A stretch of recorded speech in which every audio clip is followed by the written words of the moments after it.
Samuel 14. Pada suatu hari, Yonatan bin Saul berkata kepada bujang pembawa senjatanya, "Mari kita menyeberang ke dekat pasukan pengawal orang Filistin yang di sebelah sana." Tetapi tidak diberitahukannya hal itu kepada ayahnya. Adapun Saul duduk di ujung Gibea, di bawah pohon delima yang di Migron. Dan rakyat yang ada bersama-sama dengan dia itu kira-kira 600 orang banyaknya. Ahia, anak Ahitub, saudara Ikabod, anak Pinehas, anak Eli, imam Tuhan di Silo. Dialah yang memakai baju efod pada waktu itu. Tetapi rakyat tidak tahu tentang perginya Yonatan itu. Di antara pelintas-pelintas bukit yang dicoba Yonatan menyeberanginya ke arah pasukan pengawal orang Filistin, ada ujung bukit batu di sebelah sini, dan ada ujung bukit batu di sebelah sana. Yang satu bernama Bozez, yang lain bernama Sene. Ujung yang satu berdiri di sebelah utara, di tentangan Mikmas. Yang lain di sebelah selatan, di tentangan Geba. Berkatalah Yonatan kepada bujang pembawa senjatanya itu, "Marilah kita menyeberang ke dekat pasukan pengawal orang-orang yang tidak bersunat ini. Mungkin Tuhan akan bertindak untuk kita. Sebab bagi Tuhan tidak sukar untuk menolong, baik dengan banyak orang maupun dengan sedikit orang." Lalu jawab pembawa senjatanya itu kepadanya, "Lakukanlah niat hatimu itu. Sungguh aku sepakat." Kata Yonatan, "Perhatikan, kita menyeberang ke dekat orang-orang itu dan memperlihatkan diri kepada mereka. Apabila kata mereka kepada kita begini, 'Berhentilah sampai kami datang padamu,' maka kita tinggal berdiri di tempat kita dan tidak naik mendapatkan mereka. Tetapi apabila kata mereka begini, 'Naiklah kemari,' maka kita akan naik. Sebab kalau demikian, Tuhan telah menyerahkan mereka ke dalam tangan kita. Itulah tandanya bagi kita." Ketika mereka keduanya memperlihatkan diri kepada pasukan pengawal orang Filistin, berkatalah orang Filistin itu, "Lihat, orang-orang Ibrani keluar dari lobang-lobang tempat mereka bersembunyi." Orang-orang dari pasukan pengawal itu berseru kepada Yonatan dan pembawa senjatanya. Katanya, "Naiklah kemari, maka kami akan menghajar kamu." Lalu kata Yonatan kepada pembawa senjatanya, "Naiklah mengikuti aku, sebab Tuhan telah menyerahkan mereka ke dalam tangan orang Israel." Maka naiklah Yonatan merangkak ke atas dengan diikuti oleh pembawa senjatanya. Orang-orang itu tewas terparang oleh Yonatan, sedang pembawa senjatanya membunuh mereka dari belakangnya. Kekalahan yang pertama ini yang ditimbulkan Yonatan dan pembawa senjatanya itu besarnya kira-kira 20 orang dalam jarak kira-kira setengah alur dari sepembajakan ladang. Lalu timbullah kegentaran di perkemahan, di padang, dan di antara seluruh rakyat. Juga pasukan pengawal dan penjarah-penjarah itu gentar, dan bumi gemetar, sehingga menjadi kegentaran yang dari Allah.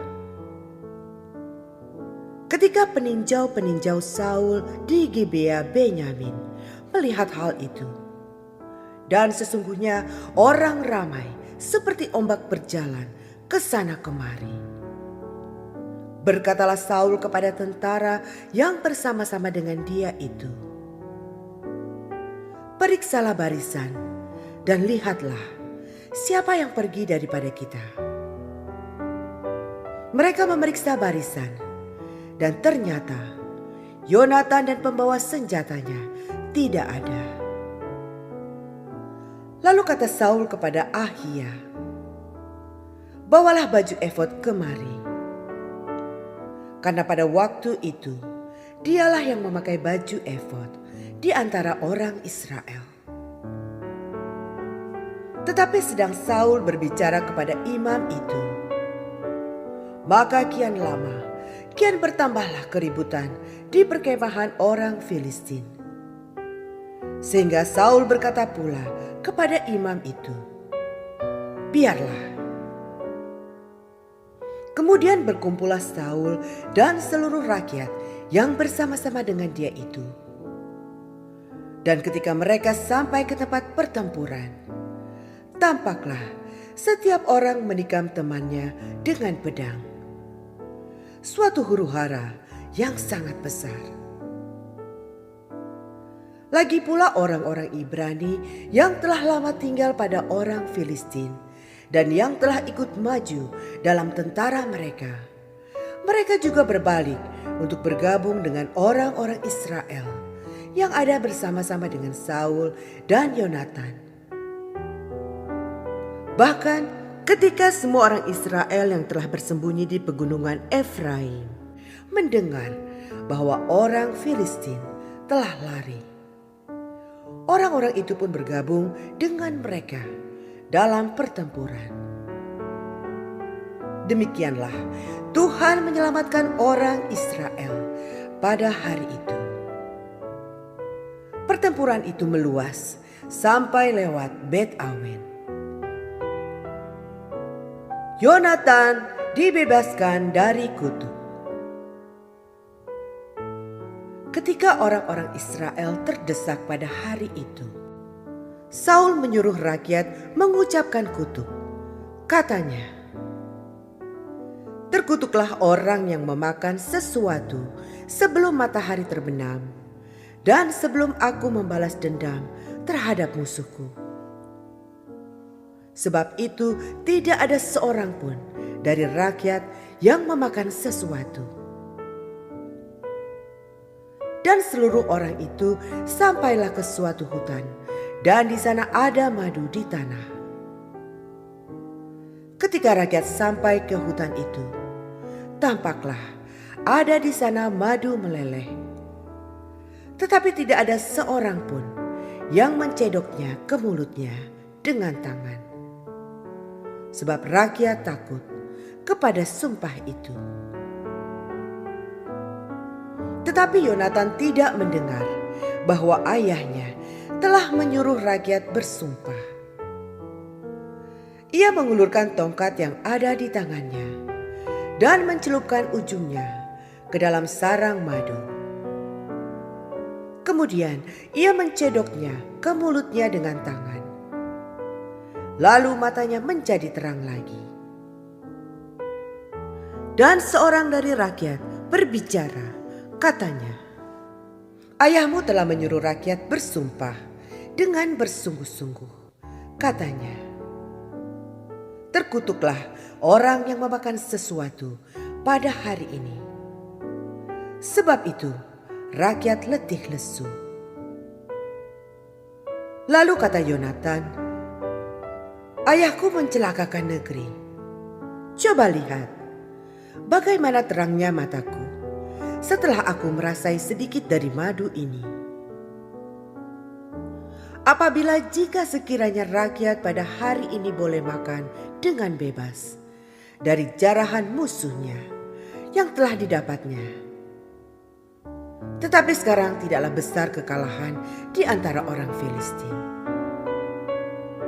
Dan pada hari itu mereka memukul kalah orang Filistin dari Mikmas sampai ke Ayalon. Rakyat sudah sangat letih lesu. Sebab itu rakyat menyambar jarahan. Mereka mengambil kambing domba, lembu, dan anak lembu, menyembelihnya begitu saja di atas tanah dan memakannya dengan darahnya. Lalu diberitahukanlah kepada Saul demikian. Lihat, rakyat berdosa terhadap Tuhan dengan memakannya dengan darahnya. Dan ia berkata, kamu berbuat khianat. Gulingkanlah sekarang juga sebuah batu besar kemari. Kata Saul pula, berserak-seraklah di antara rakyat dan katakan kepada mereka, setiap orang harus membawa lembunya atau dombanya kepadaku. Sembelihlah itu di sini, maka kamu boleh memakannya. Tetapi janganlah berdosa terhadap Tuhan dengan memakannya dengan darahnya.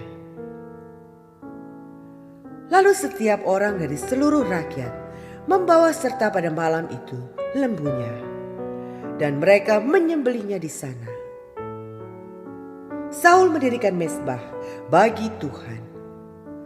Inilah mezbah yang mula-mula sekali didirikannya bagi Tuhan. Lagi kata Saul, marilah kita pada malam ini mengejar orang Filistin dan menjarahi mereka sampai fajar menyingsing. Dan janganlah kita biarkan hidup seorang pun dari mereka. Jawab mereka itu, perbuatlah apa yang kau pandang baik. Tetapi imam berkata, marilah kita dahulu tampil menghadap Allah di sini. Saul bertanya kepada Allah, bolehkah aku mengejar orang Filistin itu? Akan kau serahkankah mereka ke dalam tangan orang Israel? Tetapi pada hari itu ia tidak menjawab Saul. Lalu kata Saul, datanglah kemari, kamu segala pemuka rakyat. Berusahalah mengetahui apa sebab dosa ini terjadi pada hari ini. Sebab demi Tuhan yang hidup, yang menyelamatkan orang Israel, sekalipun itu disebabkan oleh Yonatan, anakku, maka ia pasti akan mati. Tetapi seorang pun dari seluruh rakyat tidak ada yang menjawabnya. Kemudian berkatalah ia kepada seluruh orang Israel, kamu berdiri di sebelah yang satu dan aku serta anakku Yonatan akan berdiri di sebelah yang lain. Lalu jawab rakyat kepada Saul, perbuatlah apa yang kau pandang baik. Lalu berkatalah Saul, ya Tuhan, Allah Israel, mengapa engkau tidak menjawab hambamu pada hari ini? Jika kesalahan itu ada padaku atau pada anakku Yonatan, ya Tuhan, Allah Israel, tunjukkanlah kiranya Urim. Tetapi jika kesalahan itu ada pada umatmu Israel, tunjukkanlah Tumim. Lalu didapati Yonatan dan Saul, tetapi rakyat itu terluput. Kata Saul, buanglah undi antara aku dan anakku Yonatan. Lalu didapati Yonatan. Kata Saul kepada Yonatan, beritahukanlah kepadaku apa yang telah kau perbuat. Lalu Yonatan memberitahukan kepadanya, katanya, memang aku telah merasai sedikit madu dengan ujung tongkat yang ada di tanganku. Aku bersedia untuk mati. Kata Saul, Beginilah kiranya Allah menghukum aku, bahkan lebih lagi daripada itu. Sesungguhnya, Yonatan, engkau harus mati." Tetapi rakyat berkata kepada Saul, "Masakan Yonatan harus mati? Dia yang telah mendapat kemenangan yang besar ini di Israel." Jauhlah yang demikian. Demi Tuhan yang hidup, sehelai rambut pun dari kepalanya takkan jatuh ke bumi. Sebab dengan pertolongan Allah juga dilakukannya hal itu pada hari itu. Demikianlah rakyat membebaskan Yonatan sehingga ia tidak harus mati. Maka pulanglah Saul setelah mengejar orang Filistin. Dan orang Filistin itu pun kembali ke tempat kediamannya. Catatan tentang musuh-musuh dan keluarga Saul. Setelah Saul mendapat jabatan raja atas Israel, maka berperanglah ia ke segala penjuru melawan segala musuhnya. Melawan Moab, Bani Ammon, Edom, raja-raja negeri Zoba, dan orang Filistin. Dan kemanapun ia pergi, ia selalu mendapat kemenangan. Ia melakukan perbuatan-perbuatan yang gagah perkasa, memukul kalah orang Amalek, dan melepaskan Israel dari tangan orang-orang yang merampasi mereka. Anak-anak lelaki Saul ialah Yonatan, Yiswi, dan Malkisua. Nama kedua anaknya yang perempuan yang tertua bernama Merab, yang termuda bernama Mikhal. Istri Saul bernama Ahinoam, anak Ahimaas. Panglima tentaranya bernama Abner, anak Ner, paman Saul. Kis, ayah Saul, dan Ner, ayah Abner, adalah anak-anak Abiel.